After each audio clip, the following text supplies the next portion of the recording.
Social Studies 30-1. We're actually moving into Chapter 5, and it's going to get a little weird. Uh, Part of Chapter 5, we're actually going to apply to our look at economics that we've been looking at for about a month now.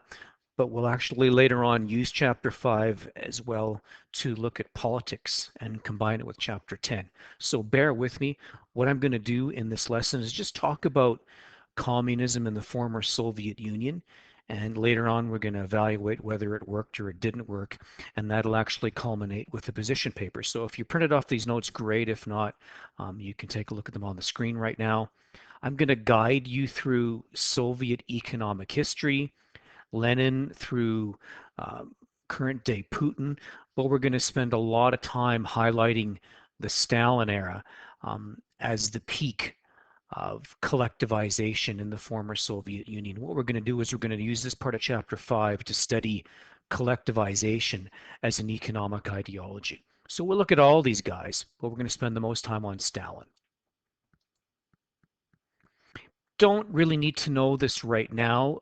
Next week, I will introduce the ideology of totalitarianism, and Russia will be a case study of totalitarianism, as will Nazi Germany.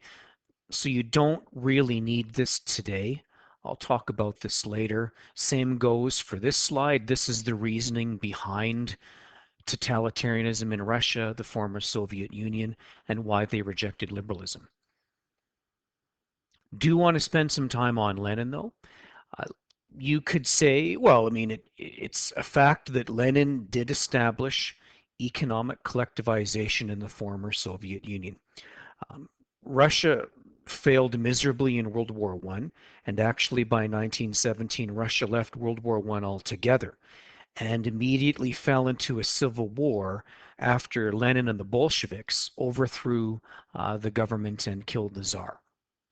So Lenin's first economic policy to implement collectivization was during the Civil War, and it was actually called war communism. And so what Lenin's trying to do is establish hardcore collectivization in the Soviet Union. So what he does is he nationalizes private property, all industry, and natural resources. So he basically seizes control of it as a government. The plan failed miserably. Workers and peasants alike rose up and resisted, and to avoid a second revolution where Lenin himself would have been swept from power, he backed off war communism and he gave them the new economic policy. So the new economic policy was a combination of some private enterprise and some government nationalization. You were allowed to keep some of your stuff. You could keep some private business, and some of the markets were left privatized. The plan was the new economic policy would allow people to adapt to globalization, and he would later on come back and re-implement war communism. By the way, he calls it war communism because Russia's fighting a civil war to see who's going to control Russia that is later to become the Soviet Union. However, before he could see his policies through to the end, Lenin died of a brain tumor in 1924, and he could never see the end of his policies.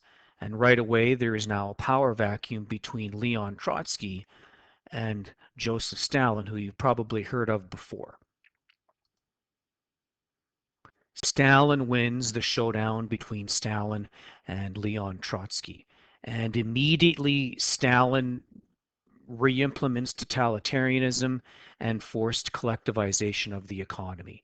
Stalin's goal for the Soviet Union is rapid industrialization. You need to understand and even make a note of this, that when Stalin takes over in 1928, after the death of Lenin, he inherits an economy that is way behind the rest of the Western world. Russia hasn't even gone through its industrial revolution at this time. They have a lot of catching up to do. So to rapidly industrialize, Stalin implements his famous 5-year plans. And a 5-year plan is just what it sounds like. It's a plan that needs to meet its objective within 5 years. And so a 5-year plan is a good way of establishing quotas in measurable amounts of time to achieve a goal. In this case, Stalin's goal is industrialization. Um, the Soviet Union is by and large an agrarian society. They need to industrialize fast. So a 5-year plan would entail Stalin coming to you in the first of the 5 years and saying, listen, you've got to produce this much within 5 years or else. So you imagine yourself as the manager of, say, a tractor factory. And in year one, Stalin comes to you and says, listen, you're the manager of this factory. I'm coming back in 5 years. And you better have built, I don't know, 30,000 tractors or else. And it's the or else that would have worried people. Because in Stalin's Russia, in Stalin's Soviet Union, the or else means I'm going to kill you. I'm going to send you maybe to a prison camp, or I might just kill you and your entire family if you don't meet the quota. So by putting it that way, you had a lot of incentive to meet your 5-year plan. In all, Stalin implemented three 5-year plans. The first began in 28, the second in 33. The third one was actually cut short in 1941 because the Nazis invaded and they had bigger problems than worrying about the 5-year plans. On paper, the 5-year plans were a runaway economic success, often referred to as an economic miracle. Russia, under Stalin, industrializes in just 15 short years.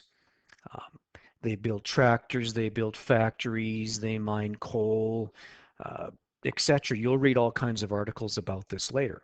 On paper, the 5-year plans were a runaway economic miracle, but we've got to be careful about them. So I take you back to the scenario in which you are the manager of your tractor factory. Your 5 years are up. You're short of the 30,000 tractors I set or Stalin set as the quota. So you've got two choices when they come to take the census. You can either say, listen, I didn't achieve the goal and probably get shot or sent to prison, or you can lie about it and say, well, of course I met the quota. They'll probably discover the truth somewhere down the line, but it buys you and probably your family some extra time. And maybe you can come through on the quota. Maybe you flee. At the very least, you don't die or go to prison right then and there. So we need to be skeptical of the 5-year plans. Sure, they did industrialize Russia, but probably not to the extent that they would claim that they did, because a lot of people lied about not meeting the quota.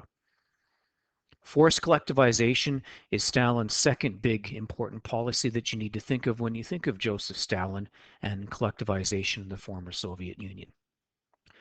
Collectivization is different from nationalization. So if you think back to the lesson on democratic socialism, quite often in those countries, the government would nationalize part of the economy. What that means is that, yes, they take over that part of the economy, transportation, whatever, but they compensate you for taking your business. The compensation doesn't happen under collectivization. So under forced collectivization, the government takes your stuff, they take your farm, they take your business, but they don't pay you back for it. You would call it theft. They would call it looking out for the betterment of their country and their people, etc. Depends how you look at it, I guess. So the best example of forced collectivization in the former Soviet Union would be when Stalin collectivized all of the farmland. He basically took away your private plot, your private piece of farmland, and he seized it for the government. And if you think back to Social 20-1, you would have learned about the Holodomor as an example of a genocide or an ethnic cleansing as part of your look at ultranationalism. The reason why Stalin conducted his mass murder of the kulaks, the Ukrainians, was because they would not go along with the collectivization. They either resisted or sabotaged the whole process. A lot of the kulaks, rather than hand their stuff to the Soviets for free, burnt it. They burnt their crops, they burnt their farm, they slaughtered their cattle, sheep, and goats, and so on, rather than hand it over to the Soviet communists for free. In retaliation, Stalin killed them for it. And the way that he killed them became known as the Holodomor. And this was a genocide that really wasn't well known until the 1990s after the collapse of the Soviet Union in 1989. The method of murder was very simple. Since Stalin controlled all the farmland, he controlled the food. and he just decided who got the food and who did not get the food. He didn't feed the kulaks, the wealthy Ukrainian farmers who resisted his collectivized economic policies. So we killed him for it.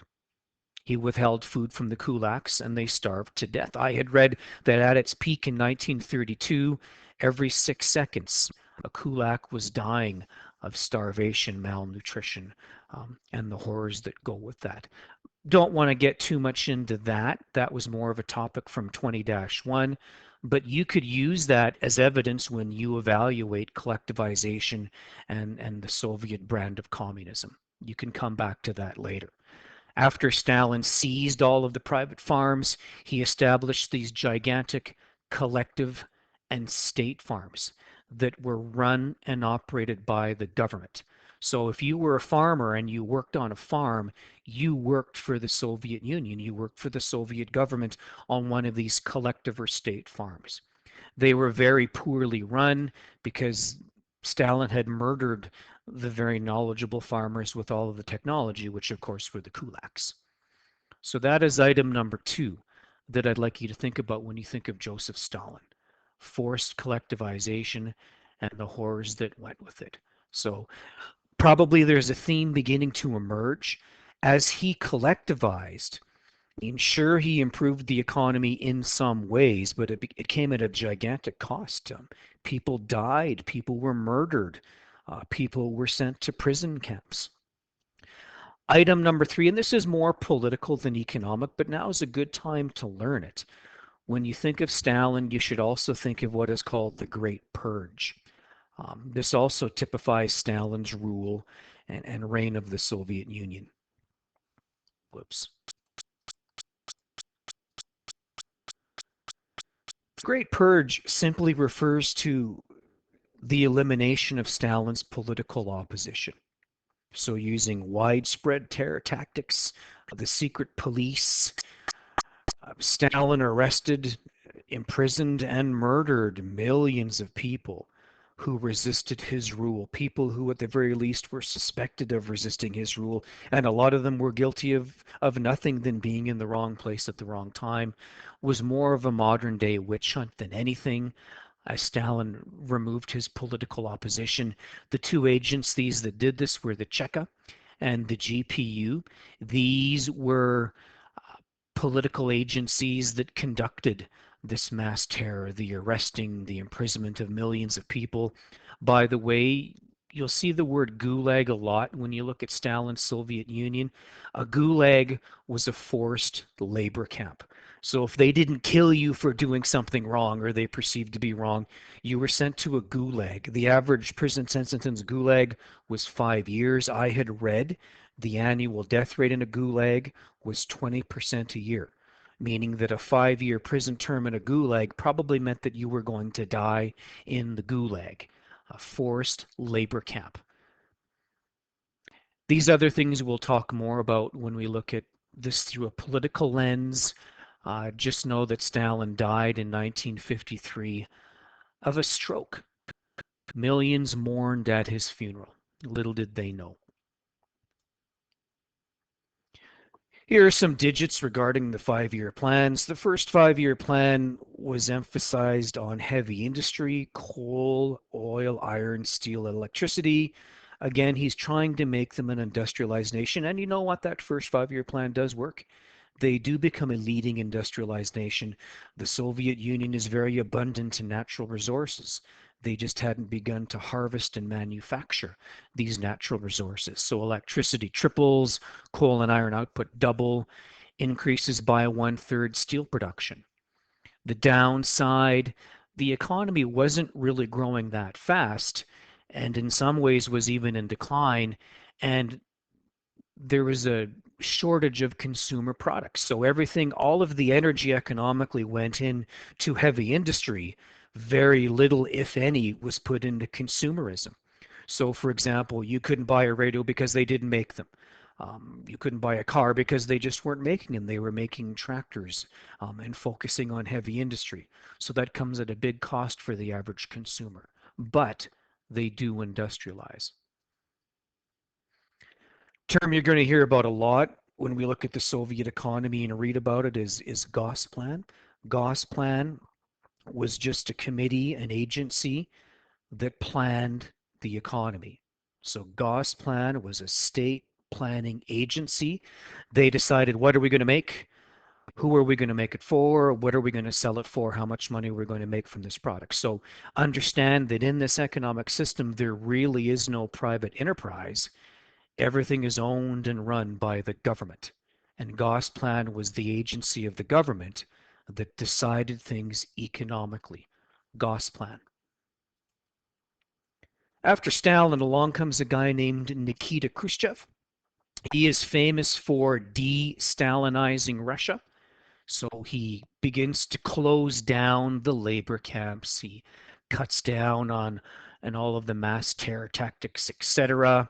He would further establish Gosplan and also another agency called Gosnob that determined who to give all these resources to. You don't really need to know that. And this will be more for chapter 7 later on.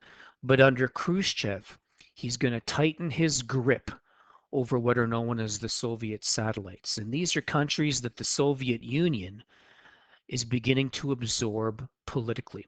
We'll talk more about these guys in chapter 7, but Poland, Hungary, and Czechoslovakia don't really need to know that right now. Khrushchev was given the boot from power, however. In 1964, he was blamed for a series of poor crop harvests and further economic problems. This economy is not growing like it should have been or like they thought it would. In fact, it's already beginning to decline as early as the 1960s. And so the powers that be would blame Nikita Khrushchev and they remove him from power. If you're wondering who's making these political decisions, here's a diagram of how Soviet government worked under Stalin and the subsequent leaders that come after Stalin as well.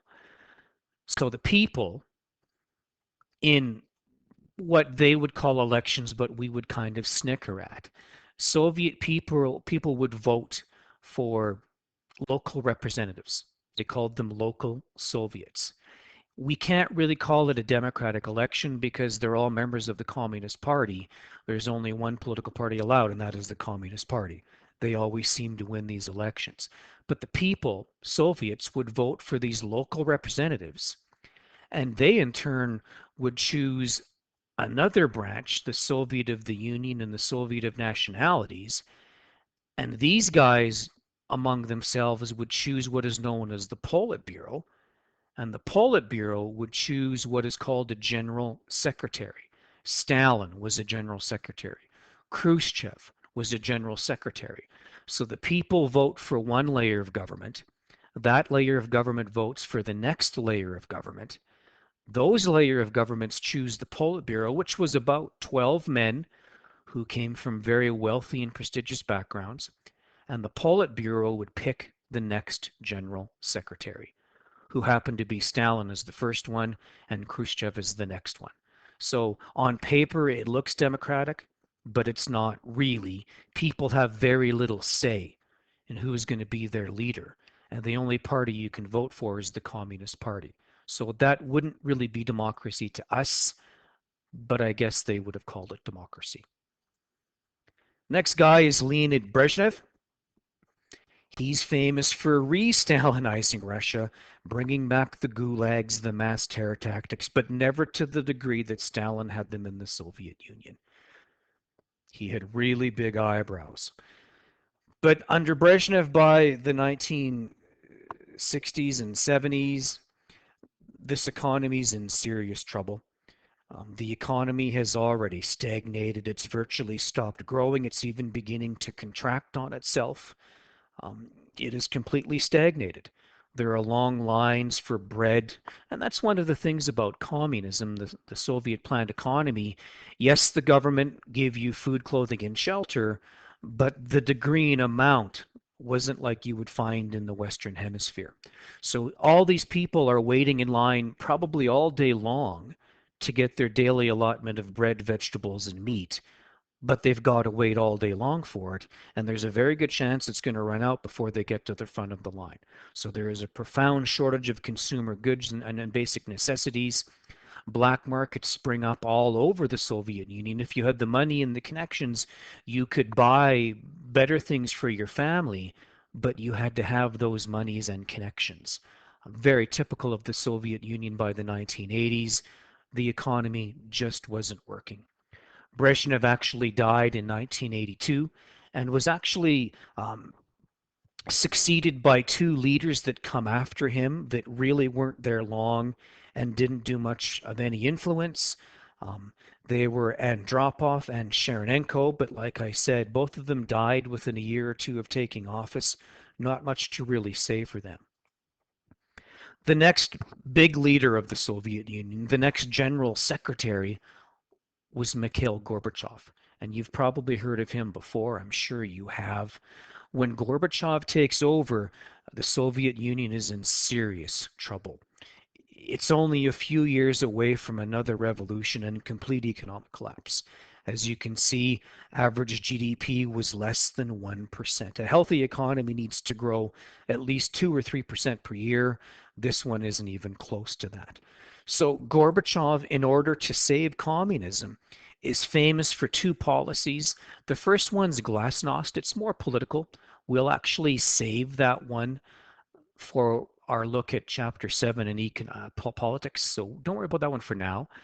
But perestroika is an economic policy that you must know about the former Soviet Union. So perestroika is economic in nature. Basically, what it means, he's going to allow for some economic freedom. The plan is by allowing for some more economic freedom, he can reinvigorate the economy and save communism. Gorbachev is often credited for ending communism. That's just not true. He was trying to save communism by the late 1980s, early 1990s. So he's going to inject a small degree of economic freedom to try and save communism. The plan doesn't really work. It was called the 500-day plan, meaning this is going to take 500 days, which is over a year and a half of time. The Soviets just didn't have the patience for this. So his plan actually failed. Before he could see it through to the end, Gorbachev was actually overthrown from power, and Boris Yeltsin, the next leader, was elected the first president ever in Russian history. They'd been a country since at about 988 AD, and this was the first time they'd had democracy. This was actually also coupled with the end of the Cold War, but I'll talk more about that in Chapter 7. But this would be the collapse of communism as we know it. Ask your parents about it. They would remember this very well. It would have been in the papers a lot at that time. That's the end of poor old uh, Mikhail Gorbachev. Time Man of the Year, won the Nobel Peace Prize for his efforts, but he couldn't hang on to power. Next guy, as I mentioned, was Boris Yeltsin.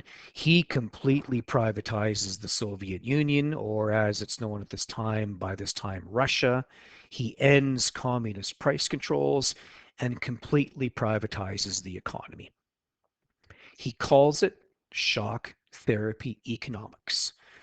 And if you know anything about shock therapy, it was a psychological tool in the 50s and 60s where they would shock mentally uh, disabled patients, and the thinking was, we're going to shock their brain synapses and get rid of the unwanted, the undesired behavior. I don't think it ever really worked. It was very inhumane. A lot of pain would have gone into it. But shock therapy economics would mean there's going to be short-term pain for long-term gain. I hate to use cliches, but that is the focus, the goal of shock therapy. Short-term gain or short-term pain as we privatize, but long-term gain in terms of the economic benefits of privatization. So the results, you've got complete economic freedom because he does this practically overnight. He should have taken more time, but complete economic freedom led to runaway inflation, the establishment of economic oligarchs. Basically, what Yeltsin does, he puts the Russian economy up for sale. He auctions it off to the public. And those that have money can buy pieces of this economy. They become the economic oligarchs. They're just businessmen that bought pieces of Russian industry. Many of them still own those pieces to this day, and they are the oligarchs that keep Putin in power in Russia today. But in doing this, it leads to runaway inflation, the establishment of those oligarchs, and establishes an economic disparity gap in Russia that they're still trying to overcome to this day. Finally, the Putin era. Economically, under Putin, the Russia has rebounded and has experienced a lot of growth as of late. Um, but the oligarchies are still there. They still have a lot of power and a lot of clout. Politically, he's brought back the dictatorship. There's a lot of repression. There's a lot of censorship in Russia today. But again, we take a closer look at this in Chapter 10 when we examine dictatorships. But economically, Russia's better under Putin than they were before, that is for sure. To evaluate central planning and communism in the former Soviet Union, there were a lot of good things that went with it. If you value such things, there is more equal distribution of wealth and income, a reduced gap between the rich and the poor. He could mobilize resources really fast because the government directed the economy. So, for example, when the Germans invade in 1941, within just a few days, the Russian government stops people from building tractors and they begin to build tanks and planes to fight the Germans. And they eventually win that war by being able to direct resources in that way.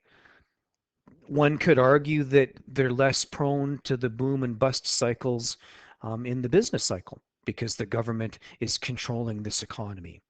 The downside, consumer goods were always in short supply. There is the stifling of initiative and innovation because you couldn't really gain anything from being innovative. And Gosplan didn't reflect the general population. Gosplan was removed from lives of ordinary Soviet citizens. And so, because they didn't know what their day to day life was, Gosplan couldn't predict what to make, how much, and who to make it for. So, it failed miserably from that angle.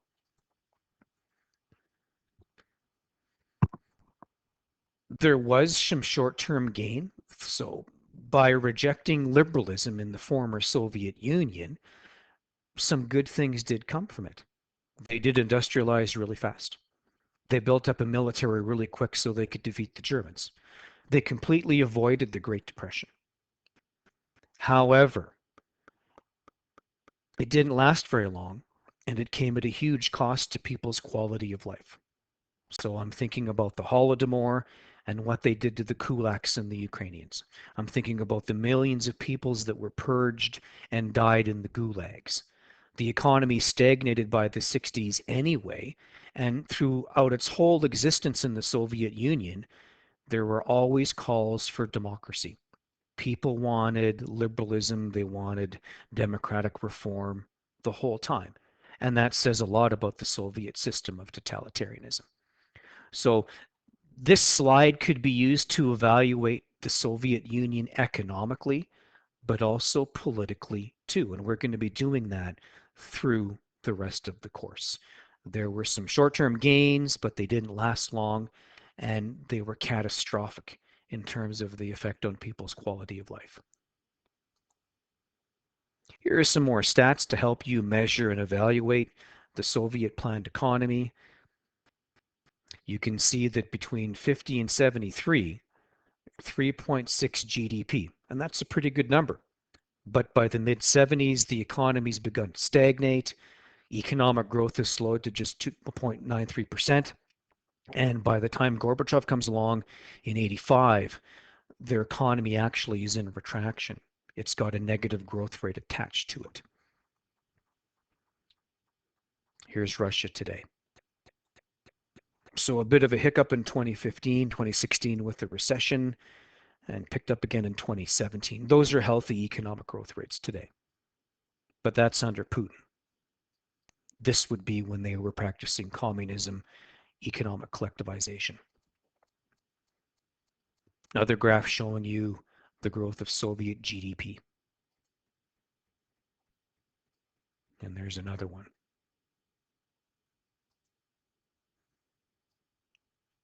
This one is just to help you, it gives you a bird's eye view in terms of the degree of government planning in the former Soviet Union.